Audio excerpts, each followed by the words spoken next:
Salve, rapaziada, boa noite. Conexão PVT especialíssimo aqui, recebendo hoje o mestre Beloco Agüera, o homem que descobriu o nosso Alex Poitin aí. Bem-vindo, mestre, prazer recebê-lo. Legal, boa noite aí, todo mundo. É um prazer, viu, Marcelo, estar aqui com você, cara. Sempre assisti seus podcasts, né? E, admirado, tá? E hoje é legal. É um prazer enorme estar aqui. Prazer meu, sempre eu ouço de você há muito tempo, Beloco, desde o tempo do Zorello. O Zorello sempre falava, sempre que eu entrevistava o Zorello, já nas épocas de Kiai, lá atrás, ele sempre falou do seu nome, né? E aí, agora, com o Poitin, todo mundo passou a conhecê-lo melhor no mundo do MMA, né? Mas, só para a galera, a gente sempre começa, eu vejo as entrevistas suas, a gente sempre começa falando do início do Poitin. Eu queria saber o seu início nas artes marciais, né? Que eu vi que você veio do Taekwondo, depois foi para o kickboxing e depois treinou boxe com Servilho, né? Aí a gente entende por que a sua influência no Poitin, um cara completo, o Zorello também um cara extremamente técnico, veio exatamente pelo teu entendimento geral das lutas em pé, né? Mas dá uma geralzinha pra gente. Seu pai, quem que te levou para as artes marciais inicialmente? Pô, é uma história, né, cara? Porque, assim, eu tenho eu tive uma vida lá de garoto, lá em Minas Gerais, Zona da Mata de Minas Gerais, né?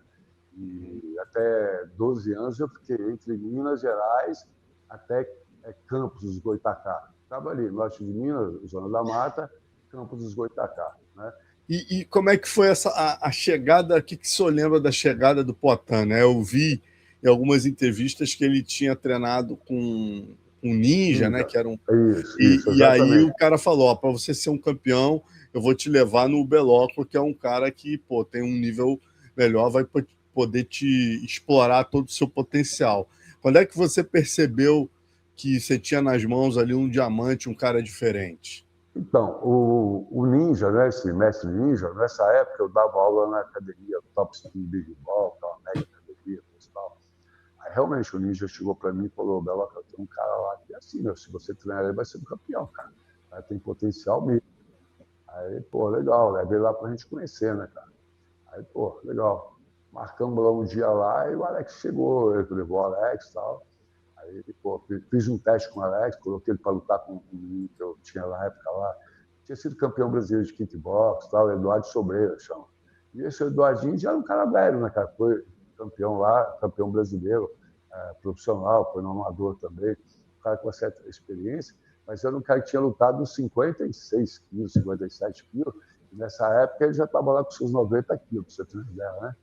Então eu pus os dois no ringue lá para testar o Alex assim, não para ver tecnicamente ou para ver o que é, mas para ver as atitudes mesmo, só para ver qual que era do cara, né? E eu gostei do que eu vi, cara. Independente de resultado, a parte técnica também não tem nada a ver, mas a postura dele, né?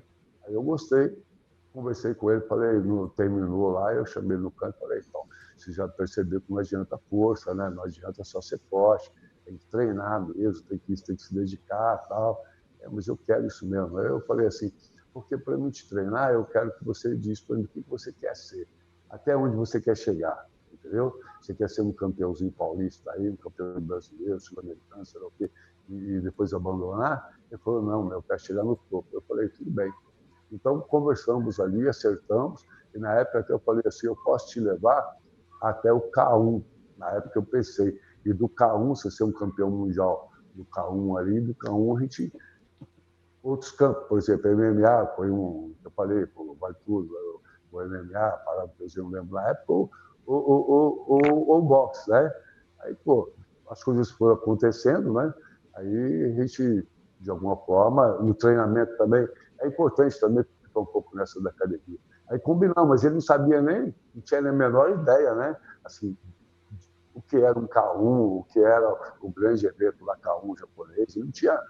Ele mesmo fala que quando depois ele foi pesquisar, ele falou isso, que eu era louco de falar, um cara que nunca tinha feito nada na vida, eu falar que poderia levar ele ao topo do K1, né? Aí ele, poxa vida, ele ficou meio assim assustado, mas aos poucos também ele foi compreendendo que ele tinha esse talento, né? Ele tinha essa qualidade, né? Que dava para ser trabalhado dessa forma. E assim nós começamos a trabalhar, né? Tanto é que mas assim, a primeira coisa que eu coloquei nele foi a disciplina, né? E a minha filosofia de vida, né? Esse lance do índio foi mais tarde. Assim, a minha filosofia de treinamento, de vida, tudo mais, eu tentei colocar para ele foi aceitando aos poucos, foi tentando ali entender também e o que era, o que não era, tal. Aí logo na próxima ele já fez um sparring com esse Eduardinho de novo. Até na segunda vez o Eduardinho ainda levou uma certa vantagem. Na terceira eu falei para ele assim, olha, hoje você pode nocauteá-lo, mas você não vai fazer isso. Você vai respeitá-lo, você vai dominá-lo, você vai mostrar que você aprendeu realmente, vai dominar. Só isso, mais nada. Ele olhou para mim assim, me achou estranha essa postura, né? E concordou, tal. Foi lá, realmente, ele dominou realmente o Eduardinho. Ele dominou o Eduardinho, está fazendo uma sombra, cara. Deixa ela. E ele dominou realmente o Eduardinho, e ali eu já vi que ele era respeitador, entendeu? Que ele tomou, digamos assim, uma diferença lá do Eduardinho. E o Eduardinho é um cara de pouca conversa, né, de muita amizade, então ele poderia levar né, uma pessoa muito boa, mas sossegada, assim, né? Não, cara, ele respeitou. Eu falei, está dentro da filosofia. E aí eu comecei realmente a treinar ele para valer mesmo. Você percebeu ali que ele tinha uma coisa importante para o o mais lutador. importante é isso, o lutador tem que respeitar o outro lá. Quando ele fica numa posição de superioridade, ele tem que respeitar o que está inferior a ele. Por exemplo, ele mesmo aqui, está aqui do meu lado, meu filho, o Kaique. O Kaique fazia sparring com ele lá de boxe. Eu não podia nem pôr o Kaique para chutar ele. Ele não tinha estrutura para receber chutes. Então, com o Kaique ele fazia aquele treino direcionado, de kickbox e tal. Você chuta, eu faço isso, você faz aquilo lá. Aí de boxe os dois saíram na porrada, cara. E o Kaique tem foto do Kaique assim, com a mão, ele metendo um cruzadão mesmo. E o Kaique batendo nele com a mão assim do queixo. A mão do queixo assim, sabe para que é isso? Que se vira assim, você sabe o que vai dar, né? A consciência, entendeu? É a consciência. Então ele pegou isso muito bem. O Kaique mesmo foi um que usou isso com ele, para prepará-lo, entendeu? E forte ali, daí na impressão de que tá, sabe? Então, poxa, ele pegou isso também, entendeu? Então ele hoje, eu vejo ele, às vezes numa luta, e ele às vezes parece que está apanhando o cara. No entanto, ele está recebendo ali, está amortecendo ali, está só olhando, porque ele aprendeu isso na academia. Entendeu?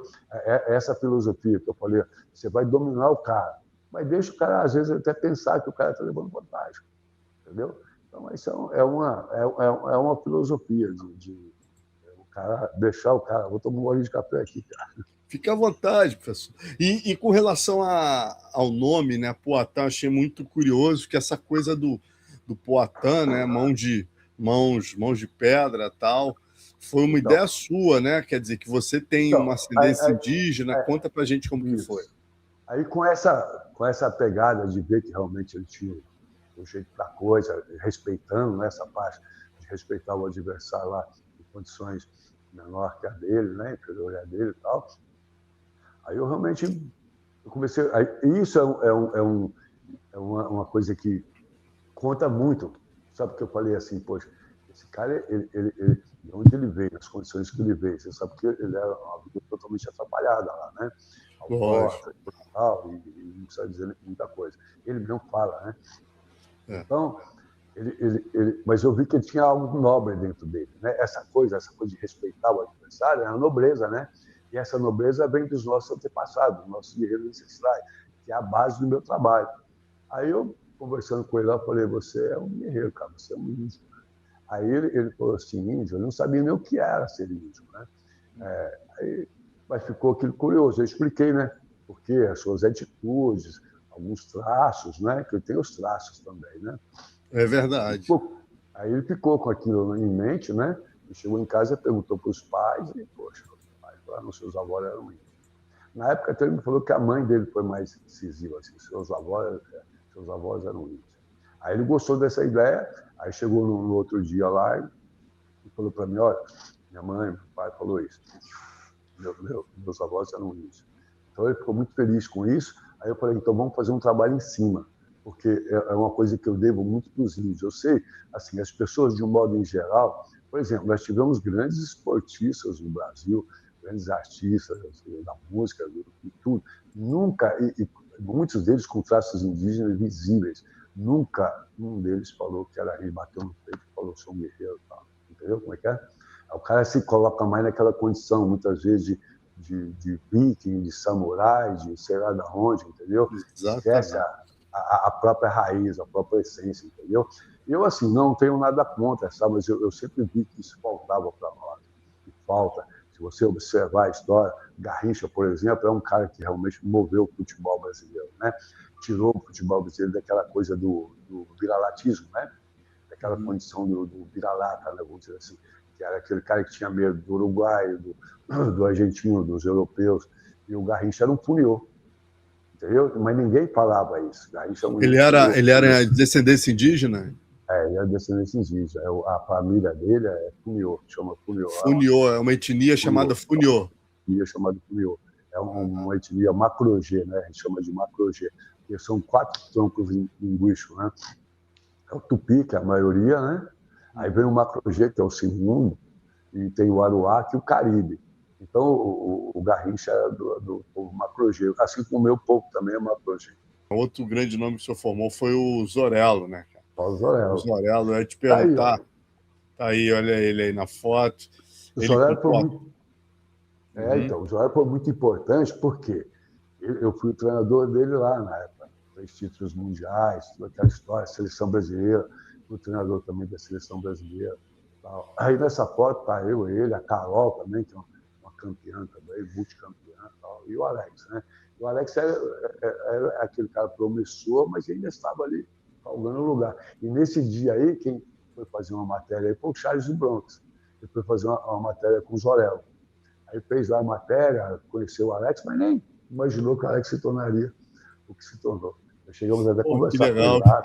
O Charles do Bronx era um ídolo, né, naquela época, então um prazer muito grande ter. Bacana. Agora, falando do Zorello, né, que foi um grande campeão, tal, você acompanhou ele a carreira inteira. Como você vê, né? Eu fiz um documentário Rivalidades, né, que a gente fala do Zorello, a história do Zorello com o Battarelli.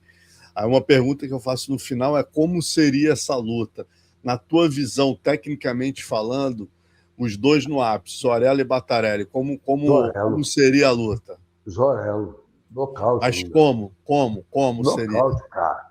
É assim, por exemplo, vou dizer algumas coisas, algumas características de treinamento. Por exemplo, o Alex, eu jogo, isso que ele faz, teve o cara que nocauteou lá, aquele Giri Borrasca, né? Fez muito disso comigo. E essa já vem de uma escolinha que eu fazia com o Zorello. Chegar aqui, jogar por cima, ele ia matar aqui no ombro, aqui, subir aqui, ou tirar aqui, voltar aqui. Pô, o Battarelli, a poste dele era isso. E previsível e lento. O Zorello, ele era um peso pesado, um cara pegador e rápido, e com boa movimentação. Então, é isso, ele ia pegar o Zorello ali, tranquilo. Seria, um prato cheio. Era um prato cheio. Ia nocautear o Battarelli ali. Tu acha que ia ser o quê? Um nocaute numa luta longa ou um nocaute... Dificilmente ele ia conseguir logo de cara, mas ia assim. Por exemplo, o Zorello, eu costumo até dizer isso, ele é um cara que eu criei, na realidade, 3 estilos de boxe. O Alex, por exemplo, faz um guató ali para guardar a distância e tal, mas ele não tem a mesma movimentação que o Zorello tinha, não. Ele se movimenta bem, tira, ele entra de novo. Agora, quando ele parte para o nocaute, é o que a gente chama de jawá. E o Zorello fazia esse guató melhor que o Alex. A movimentação do Zorello é muito boa. E aí, para tirar a distância, sabe? Aquela movimentação tira a distância, mas, ao mesmo tempo, o guató, que eu chamo, é jogar lanças, tanto com a mão quanto com o pé. Então, ele ia jogar essas lanças no Battarelli, jogando as lanças. Esse trabalho que a gente chama de lança, são os golpes diferenciados. Por exemplo, não é só jab direto, tem algumas posturas, por exemplo, o tal do gancho, que o Alex nocauteia todo mundo. É um gancho ponta de lança, que a gente chama. Então, o Zorello ia ficar beliscando, machucando ele ali. E no momento certo, ele ia pegar nessas entradas de jawá, que ele nocauteou quase todo mundo aí. Às vezes com um direto por baixo também, que é uma lança, né? A gente chama de lança, ou esse direto por cima, o Zorello fazia isso muito bem. Enquanto que o Batarelli fazia isso, ele fazia a mesma coisa, só que não com esse mesmo discernimento. Até o que os caras chamam de mata-cobra, né? No boxe brasileiro chama de mata-cobra. Mais ou menos isso. Então, seria um nocaute. Ele vai bater embaixo, entendeu? A batalha ia tentar encurtar, ele vai matar aqui, bater aqui por dentro, sabe? E o Zóia tinha uma coisa, além de ele pegar o rosto com esses ganchos, ele pegava bem também embaixo. Teve um nocaute que ele deu no cara lá em Bruxelas. O cara pesadão, um cara forte. Mais ou menos seria o Batarelli jovem, forte e qualidade, assim, ele nocauteou aí, cara. Que ele quebrou a mão, olha como é que é. Ele quebrou a mão no primeiro round, segundo round ali, tal, e foi segurando e não me falava nada. Eu ia coordenando a luta ali, até para público e tal. Aí chegou a hora, eu falei, vamos partir para o nocaute. Aí ele começou a jogar aqui e tal. Aí, num momento desse, com essa mesma técnica, o cara estava pegando ele aqui, tirou aqui, aí embaixo, o cara ficou uns 5 minutos mal lá, cara. Então, assim, ele, além de tudo, ele batia bem embaixo. Entendeu? Então, é isso. É mais ou Agora, menos isso. Beloca, aquele cruzado do Poatan, foi você que ensinou? Como é que foi o processo de aprendizado dele desse cruzado, que hoje em dia, até hoje, né, o golpe que o define ali, né, que todo mundo tem um medo danado desse cruzado do Poatan? Então, na realidade, são esses golpes diferentes, sabe? Assim, ninguém consegue decifrar, né? A realidade é essa. Porque, assim, quando eu criei esses dois estilos, vamos dizer, eu não vou dizer que eu inventei, não. Eu desenvolvi movimentos de tronco ali. Por exemplo, no Guató tem uma movimentação soltinha. No Jauá, né, que a gente usa para nocautear mesmo, aí tem os movimentos de cintura, de tronco, de quadril, onde você faz o ângulo para meter determinados golpes. Só que golpes tradicionais não funcionam. Entendeu? Então, esse tal golpe que o Alex nocauteia todo mundo é um golpe que você vira a mão numa posição aqui, ali, e ele tem um movimento diferente. Você pode abrir ele um pouquinho, você pode bater ele mais fechado, então vai depender muito ali do que o adversário te oferece na sua frente. E esse golpe ele foi sendo desenvolvido no dia a dia, né?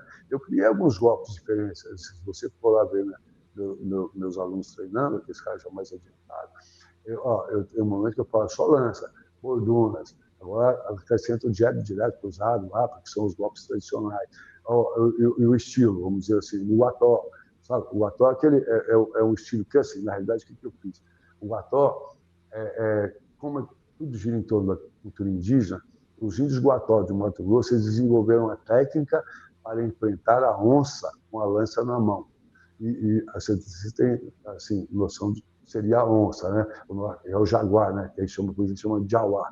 É o jaguar, da língua ancestral, lá dos Tupinambá, dos Tamoio, a gente pronuncia jauá, que é o jaguar, que nós dois chamamos de onça. Então, o que acontece? A onça ela é muito rápida. Ela nunca te ataca direto. Ela vai de frente, ela sempre usa os ataques, são 2 ataques em um, até 3 às vezes. Então, ela foi. Quando você rechaça, ela muda a direção, muda o ângulo, mas continuando atacando. Você pode atacar, por exemplo, muita gente treina, até a gente da academia também treina isso. São 2 ataques, é uma coisa. Agora, 2 ataques em um, a gente chama de 2 em 1. Aí é o jauá, entendeu? Então, essa técnica, tudo isso foi treinado ali, foi feito, treinado no dia a dia. Então, o cara vai desenvolvendo esses golpes, no saco de pancada. Entendeu? Então, você pega os moleques treinando lá, você pega um moleque de 50 e poucos quilos treinando, você escuta os estralos. Esses dias teve na academia o Gaia, né? O Fabrício Gaia, que dá na Tailândia, tal, tem ali uma experiência, um striker. Ele é de luta agarrada, né? Puta, o nome agora tá. Jiu-jitsu. Ele não é do jiu-jitsu, cara. Ele tem também esse apanhado do jiu-jitsu, mas ele é do grappling, né? Do grappling, né? Isso. Aí ele ficou impressionado de ver os moleques batendo saco e fazendo sparring e lutando, né? Os moleques lutam, competem. Por exemplo, eu tenho um moleque lá que está lutando agora, também é grande, viu? Ali, próximo do tamanho do Kaique aqui, mais ou menos, 1,87 m, 1,89 m, sei lá. Aí ele agora, ele deve estar com o quê? 80 quilos, 82 quilos, né, Kaique? Aí, então, ele é maior que você, né? Agora, mestre, só uma dúvida. Ah, O Gabriel, meu Lé, 3 lutas, 3 nocautes, cara. E usando essa técnica. entendi. Entendeu? Agora, Amador ali. o Guató e Jauá, eu sempre vejo o Poatan falar, né? Isso aí é. O senhor que inventou esse Foi termo é eu que criei. indígena? Bem É com o essa senhor... base indígena. Bem com essa base indígena. Com tudo ali é a base indígena. E eu criei. Não tem outra. Não Isso dá aí para não dizer. tem. Se for em outra escola de kickboxing, ninguém fala Guató de Jauá. Não, ninguém para, porque é uma coisa minha. Tanto é que o Jorel, na época, eu fiz um trabalho com o Jorel, assim. O Jorel, você sabe que ele é cidadão italiano, ele é cidadão italiano, vamos dizer, no nosso Brasil. Para nós. Uhum. Aí, quando eu fui treinar o Jorel, eu já tinha isso em mente. Pois eu falei, eu não posso chegar para o Jorel e falar, você é indígena, cara. Ele falou, pô, você é italiano. Tal. Então, eu fiz aquele trabalho do brasileiro, de que é ser brasileiro. Aí entra toda aquela história, Euclides da Cunha, né? Florestan Fernandes, e por aí diante, esses grandes escritores que falaram sobre esse caboclo, sobre esse cara. O outro lá, o Cassiano Guimarães Ricardo, Rosa? o Cassiano Ricardo, tem um monte de gente que fala a respeito do caboclo, do mestiço, né? Do caipira, sabe ali. Aí eu fui mostrando para o Joel o que é ser brasileiro com essa base, que é a base que eu tenho. E ele foi entendendo isso. E foi tão legal, porque, por exemplo, o Jorel é um cara, mesmo com a cidadania italiana, agora ele poderia ser presidente da UAPO e morar na Europa. Ele não quis. Ele é vice-presidente da UAPO. E ele preferiu ficar no Brasil. Ele assumiu mesmo essa brasilidade dele. E é isso, cara. Ele entendeu isso. Tanto é que o filho dele, o Guto, né? O Paulinho é da luta também ali. O Paulinho, inclusive, foi o cara que criou o WGP. Até tem uma história, mas o Guto, poxa, hoje participa até dos movimentos indígenas, cara. Então, Pô, assim, legal. assumiram mesmo isso aí. E é uma coisa muito bacana, muito legal, porque, pô, é a brasilidade que eu consegui colocar para o Joel. Essa coisa dele entender o que é ser brasileiro, entendeu? Então, é muito interessante, cara, isso aí. É uma história Bacana, também legal. isso aí é único. E isso que você trouxe é o diferencial do Poatan, né? Hoje em O dia, diferencial dele. Aqui até eu ia falar que eu já vi um rapaz aí, lutador também, ele é até bom pra caramba. Ruff, né? Maurício Maurício Ruff. Ruff. Ele falou que ele criou lá o Guató, o Jauá. Alguém falou com ele sobre isso, só que ele não tem informação. Aí ele fala do Guató, que era o guerreiro da africano lá, que lutava com o leão. Eu falei, pô, o Guató é que do Guató não tem leão, né? Tava com a onça, né, cara? Então, quer dizer, eu preciso se informar. E o Jauá não sei o quê, mas ele nem sabe o que é Jauá. O Jauá é o estilo da onça. Então, a gente, por exemplo, a onça é um, como é que fala assim, é o melhor predador, né, da nossa história. Os índios, bem assim, eu conversei muito. Topo de cadeia do Brasil, né? O topo, não só mundial, cara. Ela tem o jaguar, falando do jaguar, né, a onça, ela tem essa habilidade. Ela domina o que 10 tem. Por exemplo, na água, que é o melhor animal da água? É o peixe. Ah, o tubarão não, é o peixe. Então, ela tem o domínio do peixe. No ar, é a águia, né, cara? Nossa águia, que dá de 10 na águia americana. E no solo, assim, por exemplo, a cobra, tem movimento. Então, se junta 10 características tops de 10, para esses movimentos rápidos. Esses movimentos rápidos é o coati, cara. O coatizinho, aquele bichinho lá, rápido. E a onça tem, entendeu? Para dar um bote, entendeu? Como é que é? Então, a onça tem essa característica. Então, é o estilo de Jauá, que é o lance 2 em 1. Você entra aqui, você vai lento para aproximar. Aí eu desenvolvi movimentos dos animais no chão, por exemplo, o Cânime, né? Ginástica natural lá. Ginástica Ah, natural, né? sei, o mestre. É o Cane, né? Que é o fundador, e depois o Tem Álvaro. um amigo, né? O Álvaro. O Álvaro, não lembro o sobrenome dele. Álvaro Romano. Álvaro Romano. Ele fez um belo de um trabalho. Mas aí o que acontece? Eu busquei assim, vamos movimentar como a onça na caça, a onça na aproximação. Então, o Alex, pode ver, o Alex tem os movimentos que ele faz lá, o movimento da onça. E é esses mesmos movimentos que ele faz na luta, aproxima como uma onça ali. E é sempre assim, ele é flexível, né? Porque vem o ataque, sai aqui, bate lá. Tal. Ele não é duro. E o cara lá falando que é forte, é duro. Não, é forte, sim, mas é flexível, entendeu? Essa Sim, sim, sim. habilidade da onça, entendeu? É isso. Perfeito. Então, Mestre, agora... Fala, não resumindo, tem perdão. Não tem conversa para outro, não.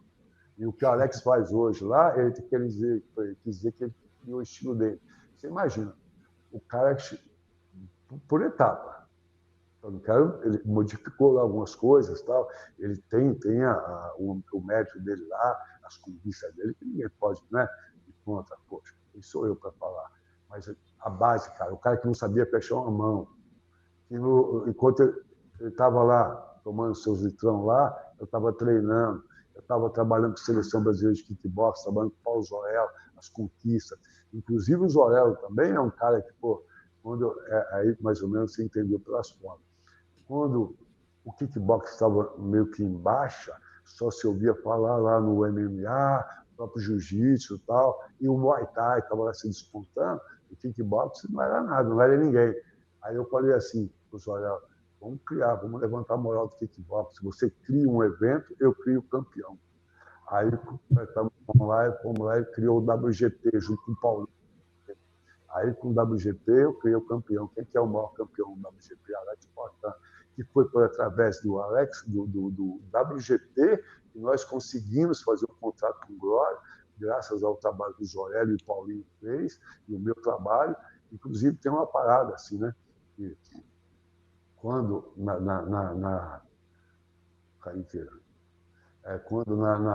nas vésperas, enfim, ele foi super campeão lá no WGP e aí veio o convite para o Glória.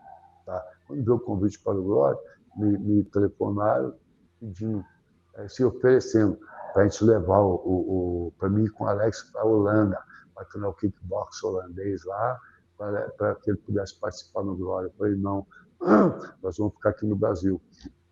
Na minha cabeça, assim, eu vou levar o Alex para lá, chega lá, vão dizer que tudo que ele treinou, que fez até agora está errado, vão tentar colocar coisas novas na cabeça dele, ele vai se perder, não vai dar em nada. E também tem o lado, assim, um pouco, chega lá, de repente, com o trabalho que eu fiz, o cara é campeão, vão dar mérito para o kickbox holandês, sendo que é o kickbox nosso aqui, que é o top. Entendeu? Aí eu não aceitei, ao invés de levar ele para lá, eu levei ele para o sítio do meu irmão e ficamos lá um mês e pouco lá em reclusão, só treinar mesmo. Era eu e ele, meu irmão, que cozinhava, e de final de semana meu filho ia para fazer sparring lá com ele e tal, ajudar no treino. E ele foi para o Glória na primeira participação do Glória, foi campeão. Então é isso, cara, as coisas aí.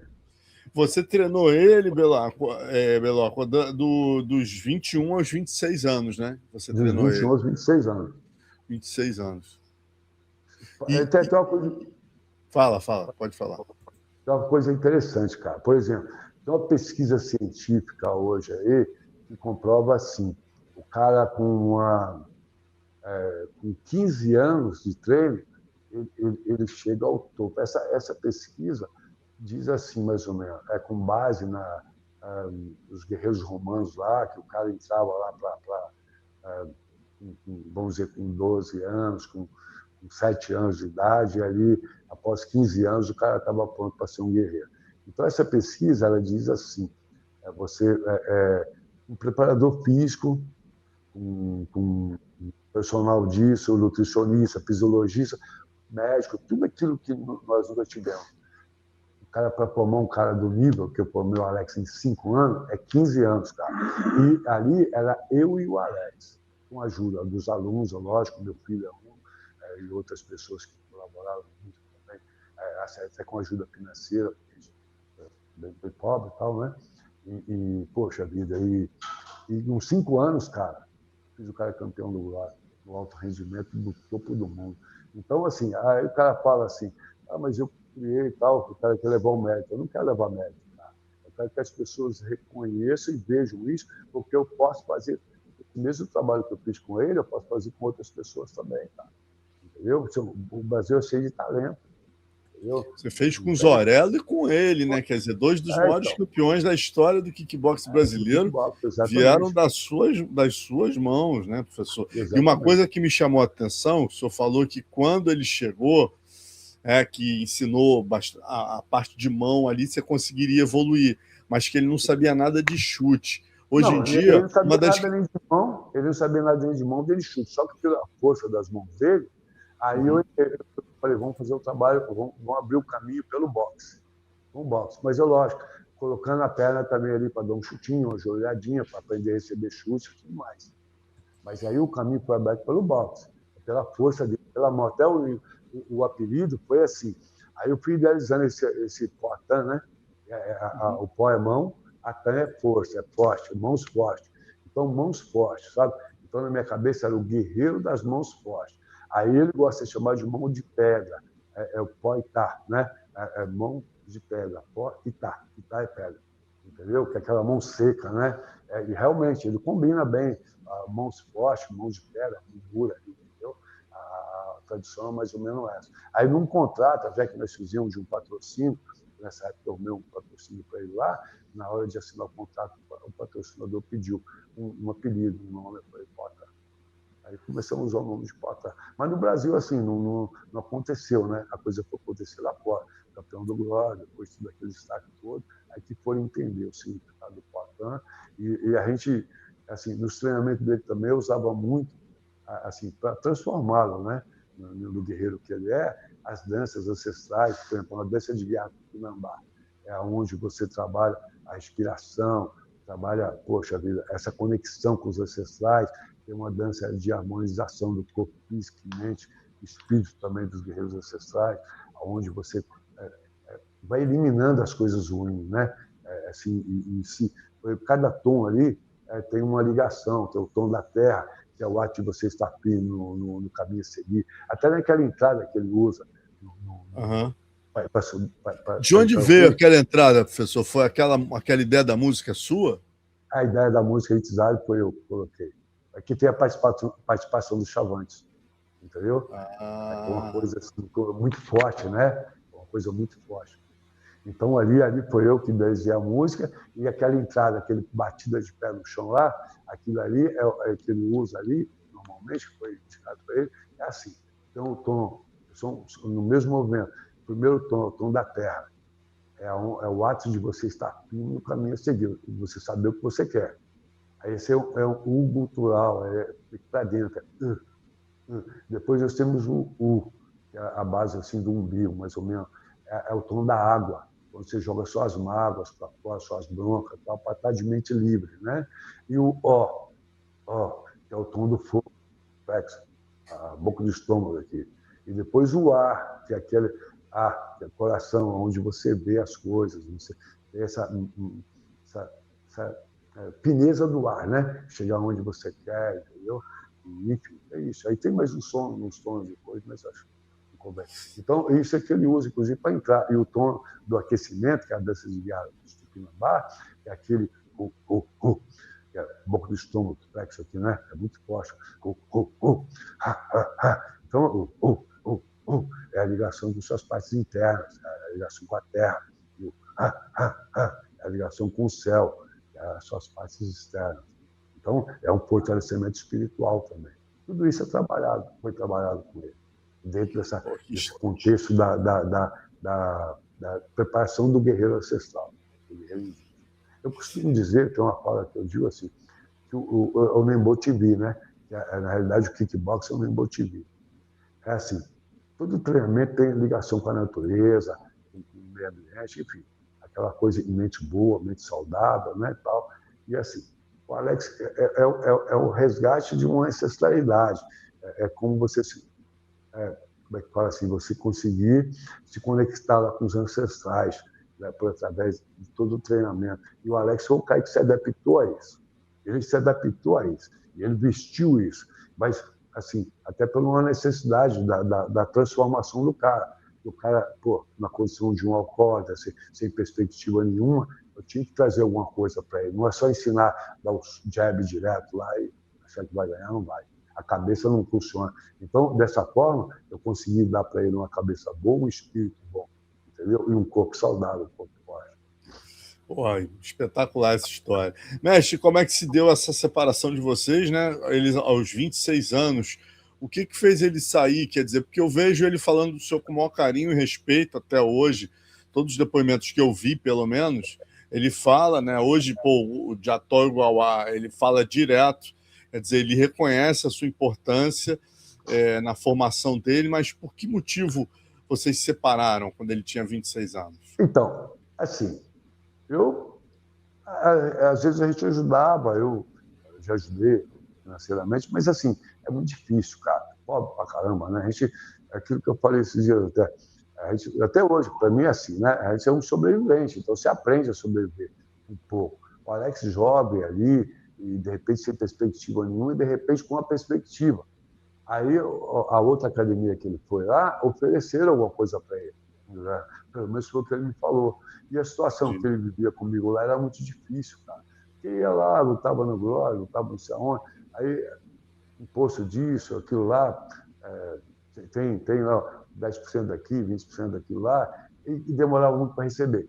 Aí o cara fazia uma luta lá e até que ele ia fazer outra luta para entrar um dinheirinho, era um sufoco. Então, a academia ofereceu para ele algo nesse sentido. E ele foi. Mal, acho que aí. E se deu bem, né? Na realidade é essa, né? Até assim, no início, ele não foi bem assim, né? No início ficou assim. Mas eu acho que falavam para ele que eu estava contrariado com ele, chateado e tal. E ele, acho que, de alguma forma ali, ele estava meio, sabe? Teve uma luta que ele perdeu lá para aquele ator Klinchenko, que você vê que estava mal. Teve uma luta que ele fez com... A primeira com o Jay Ruiz é outra história, né? Eu acho que foi até aquela luta ali que foi no It Showtime, aqui, né? Foi aquela luta lá que deu o levanto para ele, entendeu? Que ali ele assumiu mesmo, falou, não, eu topo, vamos treinar sério. Mas depois ele perdeu também com o Jay Ruiz lá no Glória. Ele estava meio assim, desanimado, eu acho que meio... Aí eu chamei ele para uma conversa, cara. Eu falei, olha, quando você ganha, eu estou ganhando. Quando você perde, eu perco. Você me representa, é meu estilo. É tudo. Praticamente o Alex, até o meu filho está aqui do meu lado, ele sabe disso. Eu tratei o Alex assim como se fosse um filho, cara. Entendeu? Dá para ver. Tirar daquela situação, o nome ali, Poitin, é o renascimento, é um cara que renasceu, que teve uma oportunidade na vida. Entendeu? Como assim, nos rituais, até, como se diz, né? Morreu lá o Alex Pereira, nasceu o Poitin, entendeu? Então, para mim, é como se fosse um filho. Então, poxa vida. E até nessa conversa, eu falei para ele, ó, o melhor golpe não é esse aqui, não é esse aqui, é esse gancho aqui. Aí já tinha me perguntado lá do Adesanya, né? Naquela terceira luta com o Adesanya. Aí eu falei, o seu melhor golpe é esse, dá para ser, porque o Adesanya, como se diz, na nossa linguagem, assim, que arisco, né? Aquele cara escorregadinho ali e tal. Então, se você jogar aqui, cruzar, ele vai sair lá. Aí eu falei, você vai jogar aqui, e vai meter o gancho com a caidinha aqui para a direita, ele vai tentar sair. E foi o que aconteceu na luta, né? Exatamente isso. Porra. E o senhor estava com ele nas duas primeiras com a Adesanya, no kickboxing? Não, porque ele já tinha saído, mas ainda estava, como é que se diz assim, aquela conexão, né? Estava meio que conexão. A pré-segunda, eu tive essa conversa com ele, e alguns alunos foram assistir, e estavam lá e gritando lá o Poitin para incentivar ele, que estava tipo, meio que levando lá desvantagem na luta, né? E num determinado momento lá também, um rapaz que até que estava de árbitro lá, falou com ele, ó, mas falou para você fazer isso. Ele, eu acho que dá aquela rebobinada, né, na cabeça dele lá tal, e ele vai e faz. E ele é isso mesmo. Tem até um amigo nosso que fala assim, às vezes ele está lutando ali, ele está aqui e tal, mas na realidade ele está preparando, sabe? Aí de repente vem. Por exemplo, a primeira luta com a Adesanya no UFC, ele estava numa diferença lá, né? Ele não estava levando a desvantagem, assim, né? Aí, poxa vida, aí no último round lá, ele usou aquele termo lá, né? Todo para matar, que a gente usa muito todo para guerra, né? Nesse treinamento, nós estamos prontos para a guerra. O que é a guerra? A guerra é matar. Então, a tradução é essa. O guerreiro Tupinambá fazia aquelas danças lá de conexão, né, com os próprios ancestrais, faziam aquela dança para se conectar com os ancestrais deles. E nós fazíamos nos conectar com esses ancestrais aqui, vamos dizer, de 500 anos, né? Aí, quando ele voltou do round que ele voltou pronto para matar, ele significa que ele está pronto para a guerra. Aí ele já mudou a posição. Inclusive, quando o Adesanya chuta, que caiu, ali foi um bloqueio agressivo, que a gente chama, né? E quem percebeu isso no momento certo foi o meu filho, Caio, né? Acho que você viu o bloqueio que ele fez para Eu falei, não observei. Ele falou, aquele bloqueio é agressivo. Você pode observar quando a Adesanya chuta, ele bloqueia, a Adesanya já cai. Aí já levantou meio desconcertado, aí ele usou esse Jauá, pode ver o movimento de corpo, chegou junto, costurou na mão e encerrou a luta. Então é isso, acho que, sabe, mais ou menos descrevendo, mais ou menos é isso. E qual foi o último contato de vocês, assim, depois que ele entrou no UFC, ele chegou a ter algum contato com o senhor, ou por coincidência vocês se encontrarem, assim, ou mensagem de WhatsApp, sei lá? Ele foi na academia, né? Faz bastante tempo já, mais de ano. Eu acho que foi quando ele ganhou do Giri, lá, Júlio Prohaska, né? Que legal. Na academia, tal. A primeira luta. O Adesanya. Não me lembro exato, mas faz um bom tempo que ele não vai lá. Mas assim, o Ramsey, que é amigo dele, que treinou com ele, que mantém a amizade até hoje, às vezes eu mando, por exemplo, eu mando um recado assim, por exemplo, quando depois eu estava com o Jamal Hill, eu tinha uma preocupação ali, eu falei, ó, ele é canhoto, vai fazer isso, você vai fazer assim, vai entrar com esse gancho aqui, saindo da direita dele aqui, jogando por cima aqui e tal. E eu não sei se o Ramos mandou, deve ter vídeo falando disso, mandou para ele ou não, só sei que foi exatamente o que ele fez. Depois também, agora, recente, teve essa luta com Kalaev. Ele perdeu a primeira. Aí pô, alguma coisa está errada ali, né? Aí, pô, legal. Aí eu falei, para ele ganhar, tem até uma fala minha, ele fez exatamente o que eu falei. Não dá folga para o cara, já mostrar que veio para definir mesmo, e usando o Jauá, que esse Jauá, o 2 em 1 e esses golpes diferenciados. E ele pegou, pode ver que ele pega o Caleb aqui por cima, e nessa daqui o cara mete um cruzado aqui, e ele tira no ombro, que já é um esquema nosso, entendeu? Por isso os golpes são diferenciados. Pode ver, o cara cruza, o cara mete a esquerda, só que ficou no ombro dele. Aí já abalou, a outra já completou e finalzinho. Então, mais ou menos isso, cara.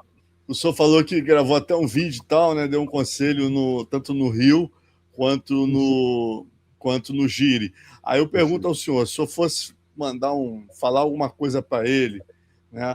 O que o senhor falaria para essa luta com o Ciryl Gane, para ele ser campeão dos pesos pesados? O que o senhor acha que ele deve tomar atenção maior contra esse francês?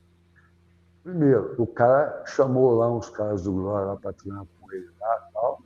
E eu acho o seguinte, ali o Alex já estava, quando o Alex perdeu pro Russo lá, ele já estava desmotivado, cara. Ele não estava com aquela... Pô, o objetivo dele já era resumindo, já era o UFC. O cara não lutou com o Alex ali na pegada, não. Isso já começa por ali. Então o cara vai levar informação pro Cândido lá, assim, daquele Alex que ele conheceu. O Alex é outro hoje. O Alex hoje é um cara determinado. Já começa por aí. Agora, digamos assim, tecnicamente, vamos dizer, estrategicamente, ele tem que manter o cara, por mais ágil que o cara seja, o cara mais lento inteiro. Então, o Guató ali, para manter uma distância, mas não deixar o cara tentar sufocar. Como o cara é estratégico, aquele negócio de sair, é jogar um ataque, entendeu? Para ver onde o cara vai, Deus movendo o cara, jogar dois, entendeu? De repente, uma entrada de 2 em 1. Já pode causar um dano ali. E aí vai chegando, vai encurralar sempre no Jauá. Ele sabe o que é isso, né? É encurralar no Jauá, com os bloqueios em cima, com a mão bem fechada, e outra. Por exemplo, eu vi o cara chutando, ele recebe e depois vai atacar. O Alex chutar, voltar para a base e entrar com a mão legal. O Joel deu muito nocaute assim, porque o cara vai fazer isso, entendeu? Normalmente o cara faz o que ele treina, pelo que eu vi assim, o Russo treinando, ele vai fazer a defesa, ele não faz aquela defesa agressiva para te atacar no mesmo tempo que você está atacando ele, né? Que é o que nós fazemos. Ele vai receber o golpe do Alex para depois entrar. Então, se o Alex chutar ali, já chamando, mas não pode ser logo de cara, tem que ir jogando ali, costurando ele no latório, na distância, um ataque de Jauá, entendeu? E de repente um chutinho na perna ali, que ele vai tentar tirar a perna. Aí, por exemplo, eu joguei um golpe aqui, ele tirou esse golpe, você entra com o segundo golpe, tá? Aí de repente o Alex pode dar um chute lá mesmo, que ele vai querer contra-golpear, eu estou pensando nisso. Aí joga um chutinho lá, o cara prepara para contra-golpear, o Alex voltar com uma base sólida mesmo, e meter a mão legal. Aí é nocaute. Eu acho que o Alex vai ganhar por nocaute. Mas só que tem que ser estratégico, tem que ter muito inteligente. Mas ele vai ganhar por nocaute. Essa é a sua aposta, então. Alex, qual é a sua aposta? Vamos, se eu fosse fazer uma aposta round e a maneira que o Alex vai vencer o Ciryl Gane.